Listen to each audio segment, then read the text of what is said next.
Good morning, respected principal, teachers, and my dear friends. My name is Andaaz.Nahida Firoz. I am studying in 5th class. Studying in class, one of you delivered a speech on Republic Day. Today we all are gathered here to celebrate the 75th August. Our country got its constitution. We got our independence in 15 August 1947. But before 26 January 1950, we were following the law and rules set by the British. Since 26 January 1950, we have our own rules and law that by the British. Since and 26 January 1950, the constitution we have today has come into existence after many debates and amendments.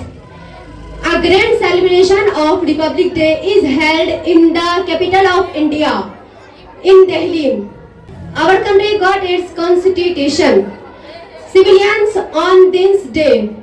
And last, I end my with some lines speech. Some like Sunday, some like Monday, but I like one day. Thank you for lending me in your ears. Assalamu alaikum wa rahmatullahi wa barakatuh.